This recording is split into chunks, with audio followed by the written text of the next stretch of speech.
Bienvenidos nuevamente a un nuevo programa de este espacio audiovisual de Comercio Pyme. Continuando con el compromiso que nosotros tenemos con las empresas, con los pymes, con los profesionales, es que hoy tenemos la grata compañía de una persona con mucho expertise, mucha experiencia en el rubro empresarial, en el rubro pyme. Hoy nos está acompañando Guadalupe Gil. Guadalupe, bienvenida, muchas gracias por estar en nuestro espacio. Muchísimas gracias por la invitación, encantada de poder compartir una charla con vos, así que muchísimas gracias. Excelente. Bueno, Guadalupe es abogada, Guadalupe Gil es abogada, es especialista en recursos humanos y es titular de consultora RH Consultora en Olavarría. También, y fuera de cámara, nos está acompañando Candela Heredia, que es colaboradora de Guadalupe. Candela es licenciada en Recursos Humanos también y forma parte del equipo de Guadalupe. Así que bueno, también le agradecemos a Candela su presencia en nuestro canal también. Bueno, Guada, en principio, contanos un poquito para que la gente te conozca, para que las empresas te conozcan, alguien que te pueda contactar. Contanos un poquito en qué consiste RH Consultora acá en Olavarría. Te cuento con un poquito de los comienzos de la consultora. Yo trabajaba en McDonald's Argentina, en la parte de relaciones laborales y bueno, en toda la situación de crisis, etcétera. Mi idea fue volver a mi ciudad natal. Así que tuve un año hasta que recibí el título de abogada de la UBA y me decidí por abrir mi propia consultora de recursos humanos. En aquella instancia, con la iniciativa, lo voy a nombrar de Raúl Iguíñez, que era en ese momento el presidente de la Sociedad Rural, con una idea espectacular que él tenía del contrato temporario para todo lo que era la necesidad rural, que hoy en día sigue siendo muy profunda. Sí, tal cual. Y a él se le dio un poco tuve la iniciativa de convocarme como para ver cómo podríamos llegar a ser, de poder dar soporte digamos, al productor agropecuario para todo lo que eran los trabajos temporarios. Excelente. Así o que, sea, tus comienzos fueron... Mis comienzos fueron muy relacionados con el desarrollo agropecuario. Tal de cual. hecho, también estuve visitando, antes digamos, de constituir la consultora como tal, muchas sociedades rurales. Me fui a la Sociedad Rural de 25 de Mayo, la de Azul también en su momento con Daniela Rastúa, que me convocó a todos los productores agropecuarios para hacerme conocer, y la verdad que tuve mucho apoyo desde esa parte. Después, bueno, constituí sola en ese momento la consultora de recursos humanos, que básicamente soy la primera consultora en la ciudad de Olavarría. Y el cuento es que me tocaban el timbre y me preguntaban si era derechos humanos. Claro, siempre fue como muy gracioso esas instancias, porque la gente no sabía a qué me dedicaba. Exacto, no tenía idea qué hacía una persona de recursos humanos, y básicamente lo que, digamos, nos lleva un poquito al conocimiento siempre es el tema de selección de personal. Exacto, perfecto. Digamos que el empresariado local conoce más que nada, como tiene identificado qué hace una consultora de recursos humanos, a través de la gestión de selección de personal. Entonces ahí es cuando por ahí puede llegar a hacerse conocida. O sea que contamos con una experiencia de más de 20 años en Olavarría estoy hace 23 años. Bueno, por eso, con más razón. Así que comencé con todo lo que fue de selección de personal. Nosotros hacemos selección por competencias, que es, digamos, lo último, lo nuevo, donde se establecen las competencias técnicas y las conductuales. En función de eso se arma un perfil, en función de ese perfil se diseña un aviso, y se sale, digamos, a la publicación o se publica. Excelente. Guada, te consulto, ya que mencionaste este tema, ¿cómo puedes desarrollar, digamos, una empresa? Porque he visto que en algunos casos alguna empresa en particular necesita la búsqueda, cubrir algún puesto de trabajo, y muchas veces las empresas no tienen la capacidad de comunicar, no porque lo quieran de esa manera, pero a veces les falta la capacidad de comunicar exactamente cuál es el puesto que necesitan, las características de ese puesto. Y también, llevando por el mismo carril la pregunta, si esa falencia en la comunicación exacta del puesto que necesitan influye relativamente, tiene una influencia relativamente alta en la contratación después. Bueno, es espectacular lo que preguntás, porque yo siempre digo que una de las patas fuertes de una selección eficiente es el conocimiento de lo que el empleador necesita. Entonces, suceden varias cosas. Yo te voy a enumerar algunas de las situaciones que vos me planteás. En principio, el empleador debe rever cuál es la necesidad del puesto a cubrir. Tal cual. Caemos en un error que es, se fue Juanita Pérez y digo, uy, yo necesito una Juanita Pérez. Y eso no va a suceder. Claro, porque yo lo que hago muchas es... veces lo que se busca es reemplazar a la persona que se Totalmente. fue y no los requerimientos que el puesto amerita. Entonces, eso es un error, ya sería un tilde negativo, digamos. No tengo que cubrir la persona, no tengo que buscar una persona como tal, sino pensar qué necesita hacer esa persona. Exacto. Un secreto, un tip para brindar al empleador. Guada, esto precisamente nos sirve para alguna empresa que tal vez hasta inconscientemente está cometiendo este error. Eventualmente un tip, una sugerencia como lo que nos menciona Guadalupe puede cambiar al 100% las posibilidades de búsqueda y de contrato de empleados. Lo que yo le sugiero, el secreto de eso, ¿cómo hago para saber? Tengo que responder dos preguntas simples. ¿Qué necesita hacer esa persona y cómo la va a hacer? Tal cual. A eso, con esas dos preguntas, yo voy a definir las tareas del puesto. Claro. Entonces, si vamos a poner una recepcionista, ¿qué tiene que hacer? Bueno, tiene que enumerar las tareas que el puesto ese requiere. Exacto. Porque por ahí también me hace reestructurar que una persona estaba haciendo algo porque sabía hacer eso, claro, entonces estaba inclinado a hacer eso, no era el posición, específica. O no lo estaba haciendo y lo estaba absorbiendo otra persona porque esa persona no lo sabía hacer, entonces no lo tenía enumerado en el rol que estaba desarrollando. Entiendo. Entonces por ahí, a través de esa vacante, se reestructura también algunas posiciones que sí están cubriéndose y están haciendo, pero ¿por qué fulano está haciendo esto cuando en realidad lo debería hacer? Bueno, porque no lo sabía hacer, porque fulano lo sabía hacer mejor, etcétera, etcétera. Este tipo de situaciones pasa mucho más en pequeñas empresas o lo que llamamos empresas familiares, o también se da en empresas de mayor tamaño. Lo que pasa en empresas, en pymes o en empresas familiares es que los puestos están cubiertos en función de lo que la persona sabe hacer. Claro, ese sería el error básico. Una gran diferenciación. Segundo, las estructuras son reducidas, entonces hay mucho más polifuncionalidad que alguna tarea específica a desarrollar. Cuando yo amplío la estructura, voy mucho más al detalle y a la tarea específica. Si no, hay una persona que hace un plano mucho más abierto de las tareas a desarrollar. Tal cual, tal cual. Después, volviéndome un poquito a los errores, porque tenía varias cosas para contarte. Excelente. Y yo no me quiero perder un poquito de cómo hago yo para conocer el perfil. Uno era responder al qué y al cómo.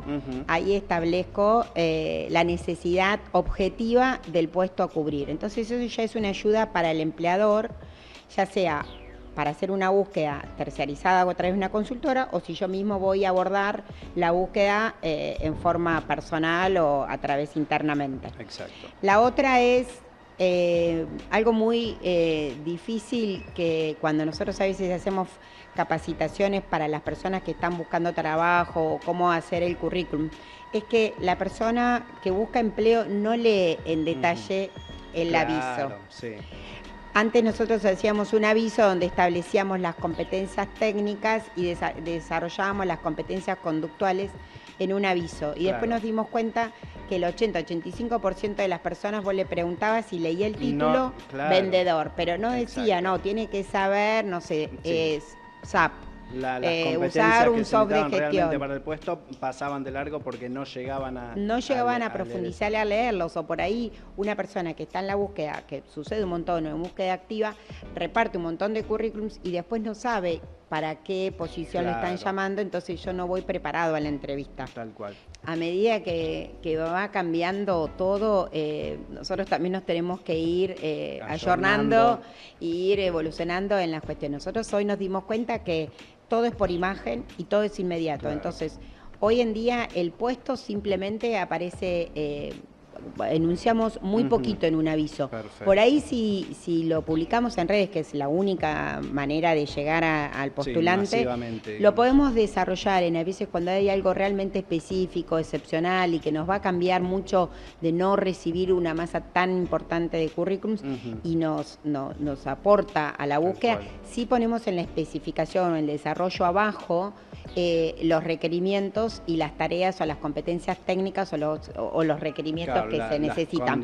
Puede llegar a ser una persona con movilidad que te cambia el 50% de la población, o sea, de la persona que tiene o no tiene más allá. Entonces, sí, en algunos casos sí se desarrolla, pero abajo, al pie del aviso. Perfecto. Pero no como antes. Exacto, que era mucho más visual. Guada, y siguiendo más o menos con la misma línea, pero llevándolo a la vereda de enfrente, digamos, hablamos de la búsqueda de las empresas. Vayamos a la vereda de enfrente. ¿Cómo está la situación, digamos, de la persona que busca empleo en su propia venta, en base a la confección de su propio currículum? Si observan, en base a su experiencia, que los currículums normalmente están bien, digamos, o sea, que reflejan las condiciones del potencial candidato, o muchas veces algún currículum se puede desestimar sencillamente porque la persona no supo plasmar su conocimiento o su experiencia en el currículum. ¿Eso pasa habitualmente también? Mira, te cuento que nosotros este año tuvimos la oportunidad de hacer un servicio house placement, que es un servicio que, digamos, no es muy común, en la cual empresas grandes que tienen quizás una conciencia social, cuando se producen despidos masivos o despidos, digamos, que impactan a la empresa negativamente, por supuesto, dejar a una persona sin trabajo, lo que se hace es contratar a una consultora para proveerles o allanarles el camino para que esa persona en corto tiempo o haciéndolo más eficiente pueda reinsertarse en el mercado laboral. Entonces, de ahí es que yo, más allá de lo que nosotros tenemos como expertise de diario, digamos, respecto de la recepción de los currículums, ahí fue muy rica esa experiencia porque nos dimos cuenta que, por ejemplo, en este caso que te puedo contar puntualmente, había una población de gente que hacía 25 años que no salía a buscar en el mercado un empleo, porque era gente con mucha antigüedad. Cero experiencia, digamos, en búsqueda que fue cuando laboral. Cerró la empresa Fabi acá de la ciudad de La Barría.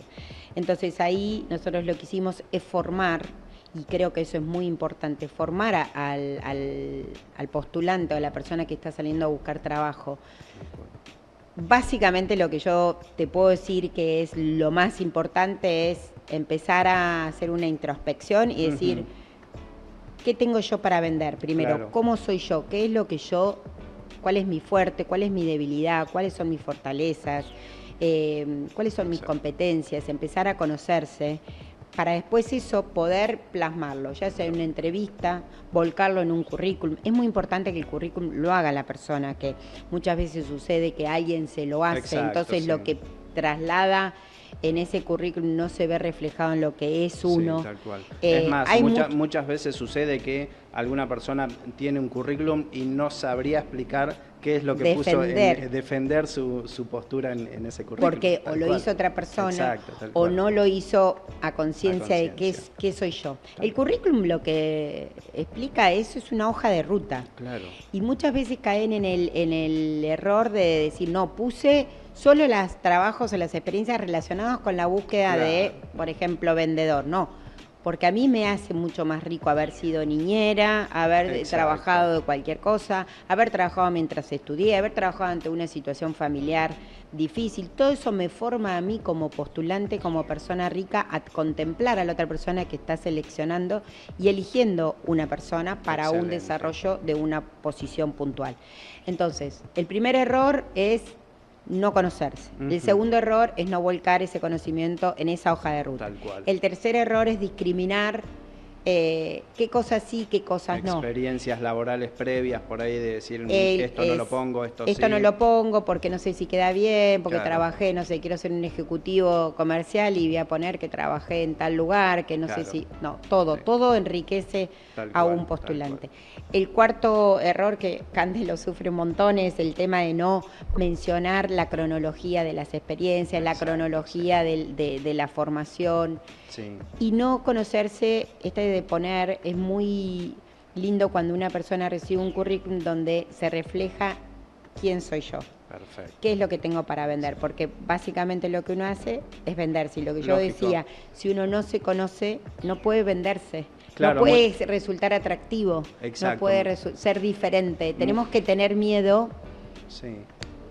a ser diferente. Exacto. Yo creo que como sociedad, y eso siempre trato de decir, nosotros tenemos el error de tratar de ser regular, de encajar en algún lugar. Exacto. Y yo creo que el valor está en lo diferente. Tal cual. Y muchas veces puede suceder que de pronto un buen potencial cliente, por haber obviado o le parecía que un dato no iba en el currículum, tal vez esa... Es la nota diferencial. Exactamente, y muchas veces por ahí lamentablemente queda descartado de una búsqueda laboral. Bueno, excelente, entonces ahí tenemos también el consejo para la vereda de enfrente, digamos, en cuanto a las personas que buscan empleo, la importancia de reflejar exactamente toda la experiencia, todo el conocimiento que uno tiene, porque eso potencia las posibilidades de acceder a una búsqueda. Nosotros tuvimos el año pasado, si Cande no me corrige, lanzamos una formación,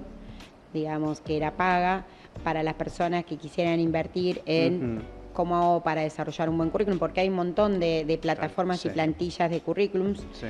Pero esto de un poquito ir para atrás, ¿no? De la introspección, de la autovaloración, se hacen muchas cuestiones para el trabajo, de potenciar mis saberes, mis competencias. Exacto, después cómo hacer un currículum, cómo encarar una entrevista, qué cosas cómo me tengo que preparar una entrevista. Bueno, nosotros hicimos una formación.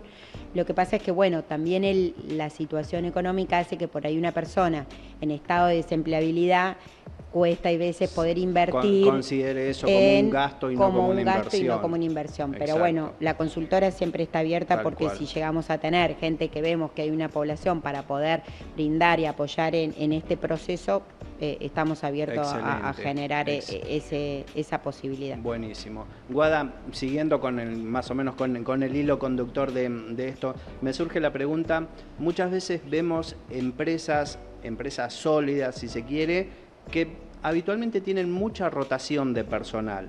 Es decir, personas que son contratadas, duran 2, 3, 4 meses, un año, 2 y vuelven otra vez a una nueva búsqueda. ¿Cuáles crees que pueden llegar a ser los principales factores de una rotación excesiva de personal en una empresa? Porque muchas veces lo que uno dice habitualmente, bueno, es una cuestión económica. A ver, viéndolo desde mi lado de afuera, ¿no? Yo, si es una cuestión económica, no creo que sea esa, porque cuando uno entra a trabajar ya conoce las situaciones, la condición económica. Y sin embargo, algo impulsa a las personas a cambiar de trabajo. ¿Cuál crees, en base a tu experiencia, o si es algo común o si es algo que se puede modificar en Espero no perderme en la cantidad de respuestas o situaciones que te quiero contar. Te tiré de todo, pero hablemos sobre la rotación de personal. Te voy a contar una anécdota que a veces es difícil encontrar el espacio y el lugar para transmitir esto, pero cuando yo trabajaba en McDonald's, nosotros teníamos una rotación de 2 años. Entonces, yo estaba como jefa de relaciones laborales, eran 12.000 empleados y nosotros teníamos estudiado que para nosotros era saludable una rotación cada 2 años. Sí. Entonces, todo esto que vos me preguntás es cultural.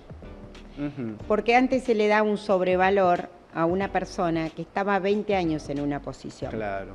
Y hoy en día eso quedó totalmente obsoleto. Si vos me preguntás, ¿es bueno que una persona permanezca 20 años en una posición? Quizás, no es un valor como lo teníamos nosotros antes establecido. Mirá, yo tengo un empleado, claro, toda mi exacto. dotación tiene una...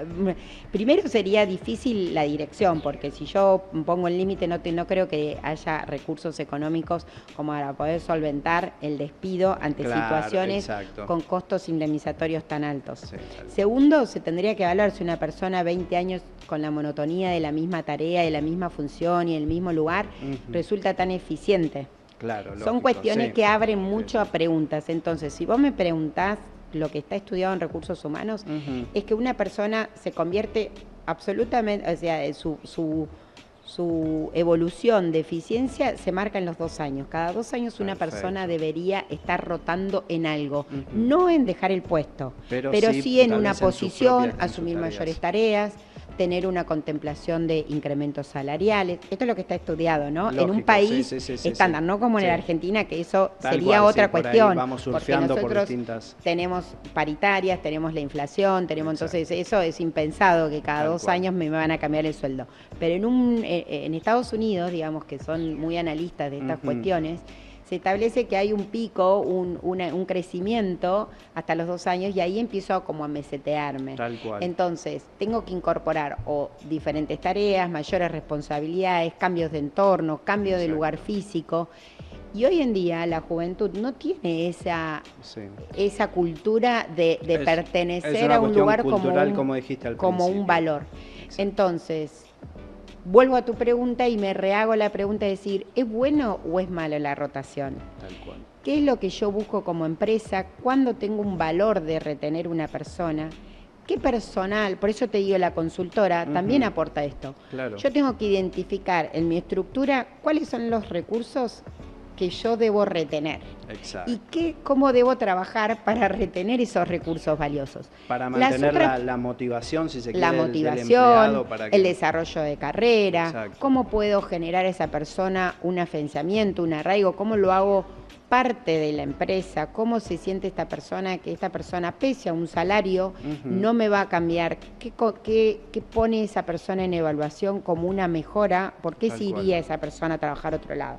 Pero un trabajo profundo es de mi estructura, cuáles son los recursos, los talentos que yo quiero retener y cuáles otros a mí no me perjudican tanto que haya una rotación. Hasta tanto no es saludable que una persona rote y no me genere mayor eficiencia la incorporación de nuevos recursos en diferentes puestos. Exacto, bueno, buenísimo. No te respondí no, pero me pareció súper valiosa la respuesta porque normalmente uno viéndolo desde afuera piensa que una empresa que tiene mucha rotación de personal, decís, esa empresa tiene que tener algún problema. Y no necesariamente. No necesariamente. Quizás pasa por ese sea lado. algo positivo. Hay que buscar, hay que ver. Tal cual, depende hay de que cada analizarlo cada puntualmente. Caso. Excelente, me encantó la respuesta porque, a ver, nos abre a reflexionar, ¿no? Exacto, tal cual, y a por ahí pensamientos estancados que teníamos en base a eso. Por eso la importancia de contar con alguien que sea especialista en el tema. Guada, siguiendo con el lineamiento que venimos hablando acerca de empleo, empresas, personal, me gustaría ver un tema en particular, a ver si coincidimos en la apreciación, que es con respecto a los mandos medios. Hoy por hoy se puede llegar a notar cierta falencia, digamos, en las empresas, sobre todo en las empresas más chicas, donde hay personas que ocupan puestos de mandos medios, gerentes, supervisores, encargados de área, que tal vez puedan llegar a tener una experiencia vasta dentro de la misma empresa, pero no necesariamente tienen las cualidades como para dirigir ese sector. ¿Es habitual que esto suceda en las empresas, que un mando medio no tenga las capacidades necesarias para la conducción de un equipo? ¿O se da en casos yo aislados? A eso te puedo contestar con una experiencia que nosotros justo estamos atravesando muy fresca, digamos, porque abordamos una búsqueda de supervisor para una cantera y lo que nosotros pudimos percibir es que, o sea, cuando yo tengo un mando medio, tengo 2 maneras de cubrirlo, ¿no? sería o internamente a través de un desarrollo de carrera, Claro. que promociono a un empleado internamente, o a través de una búsqueda externa de un recurso que pueda cubrir ese puesto. Exacto. Lo que habitualmente sucede es que son puestos claves en una organización, el mando medio. Ahí Lógico. el mando medio, yo creo, muchas veces el mando medio es la bisagra entre es la bisagra absoluta, la operatividad de la empresa. Es la bisagra absoluta absoluta porque es el que primero es el que lleva adelante una línea de operación, un turno, Exacto. el que tiene que comunicar descendente y recibir ascendentemente los lineamientos, el que tiene que supervisar y hacer cumplir esas tareas que delegó.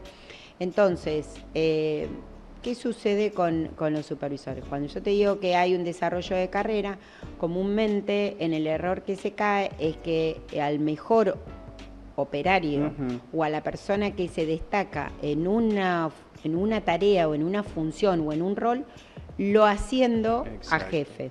Y ese error es que por ahí esa persona tiene las competencias exactas para desarrollar esa tarea como tal y no como para llevarlas a cumplir o a conducir o a ser líder o a ser jefe.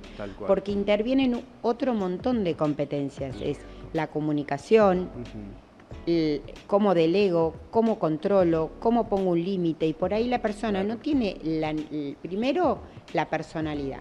Y lo que sucede, que caemos mucho en el error, es que las empresas no forman a ese empleado sobresaliente en las competencias de mando.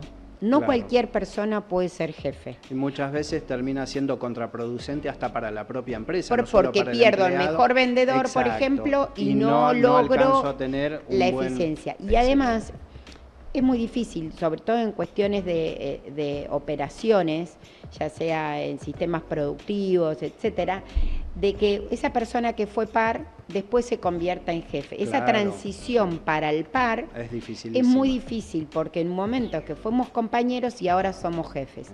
Es mucho más fácil para una persona externa que venga a establecer procesos, procedimientos, normativas, es decir, esto es lo que está pautado y es lo que tengo que hacer cumplir. Se hace así. Se hace así porque así está el protocolo, la norma, porque mi jefe, mi superior me dijo que yo tenía que hacer esto. En cambio, cuando fui par es mucho más complejo.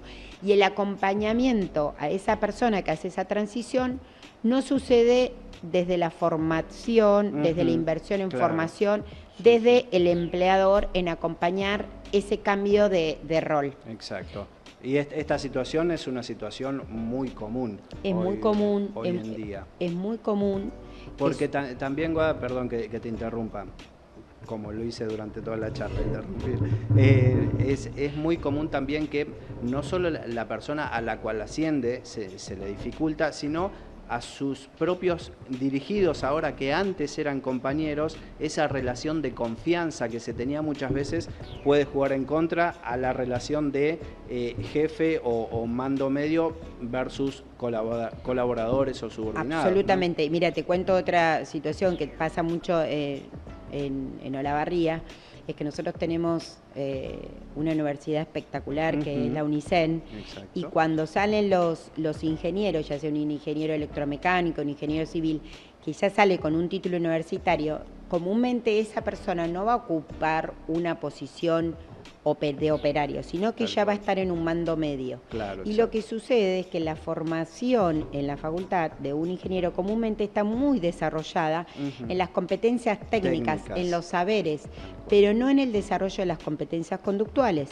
Entonces, ¿qué sucede? Que un ingeniero entra, un ingeniero junior o una persona que haya tenido algún tipo de experiencia, pero no tan evolucionada como para recibir las competencias conductuales de mando y dirección de un equipo o llevar adelante un grupo de personas. Entonces, te digo que esto es revolucionario en el hecho que hoy en día, con toda la tecnología y todo lo que hoy nos hace repensar los perfiles, deberíamos estar nosotros ya empezando a pensar mucho más en enfatizar las competencias conductuales de todas las posiciones, de todos los puestos y de todas las carreras. Exacto. Porque los saberes y cuestiones técnicas, hoy uno puede llegar a tener mayor acceso. Y las competencias conductuales son personales. Lógico. Y si no lógico. se desarrollan, no cual, se tienen. Tal cual. Entonces podríamos llegar a la conclusión que un buen mando medio es aquel que posee los conocimientos técnicos, pero que también necesita desarrollar sus habilidades como habilidades de liderazgo, habilidades de mando medio para llevar adelante la buena conducción y poder utilizar sus conocimientos técnicos en base a la tarea que se le requiera dentro de la empresa. Entonces hoy o tenemos uno o tenemos lo otro, porque también está la contraparte de una persona que puede ser muy buena conduciendo su equipo de trabajo. Totalmente. Pero no necesariamente tenga las capacidades, las habilidades para desarrollar específicamente una tarea. Y a eso me das mucho pie. Primero, me parece súper interesante porque hoy desde el colegio secundario, desde las formaciones terciarias, todo tiene que estar apuntado a las competencias conductuales. Lógico. Absolutamente todo cobra valor. Exacto. Segundo, lo que define una selección o una elección de un postulante no son los conocimientos, son las competencias conductuales. Tal cual. Tercero, es mucho más fácil formar una competencia técnica o un saber que una competencia conductual. Claro. Entonces, sí o sí hoy, digamos, apuntemos a las competencias conductuales. Vos fíjate que en lo mismo que acabas de mencionar, muchas empresas caen en ese error. Es más difícil la formación en habilidades de conducción, en habilidades de liderazgo, y sin embargo muchas empresas no capacitan o no invierten en ese Hay una falencia absoluta en la inversión de las empresas en las competencias conductuales. Tal cual. Sí podés llegar a ver que una persona invierta en una formación técnica, pero rara vez vas a ver que una empresa hoy en día local, sobre todo, no en otros lugares, y invierta en lo que es la formación de competencias conductuales. Perfecto. Bueno, de la mano de este último tema que acabamos de mencionar, en RH Consultora tienen las herramientas necesarias como para lograr ese tipo de capacitaciones. Lo mismo a través de Comercio Pyme tenemos herramientas de capacitación para mandos medios súper interesantes. Trabajamos en colaboración con RH Consultora en este aspecto y es algo a tener en cuenta. Para cualquier tipo de empresa, sea una empresa grande o una empresa chica, es indispensable que el mando medio tenga las aptitudes y esté capacitado. Sí, yo creo que va a cobrar cada vez mayor entidad y mayor valoración todo lo que es conductual, desde la formación de los chicos en el secundario. Tenemos que apuntar ahí, tenemos que desarrollar competencias conductuales y abrir camino por ese lado. Excelente. Bueno, Guada, no sé si hay algo más que quieras agregar con respecto a tu trabajo específico, a RH Consultora, algo más como para ir dándole un cierre a esta charla que tendríamos para hablar largo y tendido. Pero yo bueno, agradecida, muy contenta de haber sido convocada. Bueno, yo en este caso hoy estoy acompañada por Cande, que es licenciada en Recursos Humanos, que es mi colaboradora, mi mano derecha, mi aporte, que la tenemos acá mi aporte absoluto en la consultora. Nosotras, yo hace 23 años que estoy en Olavarría.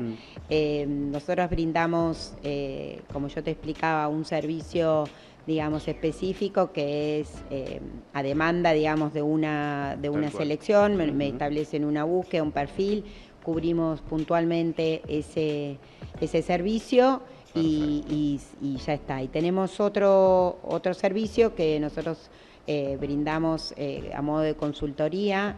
Es una consultoría mensual que tenemos algunas empresas locales donde desarrollamos un espectro muy amplio del desarrollo de nuestro servicio, que es desde las relaciones laborales, liquidación de sueldo, relación con el sindicato, todo lo que es la parte soft, de ya sea comunicación, cartelera de comunicación, desarrollo, evento, y infinidades de cosas muy completo. Así que bueno, invito por ahí a que nos visiten en las redes para conocer un poquito de nosotros y agradecerte infinitamente de hacer un poquito más visible este aporte. Esa es la idea que a través de esto yo creo que Olavarría es una feliz de vivir en Olavarría, de haber vuelto a Olavarría a desarrollarme, pero creo que nos falta mucho, estamos muy, muy lejos de lo que es una gestión, ya sea en lo que es gestión empresarial, en gestión de recursos humanos en las empresas locales. Creo que debemos empezar a tener una mirada un poquito más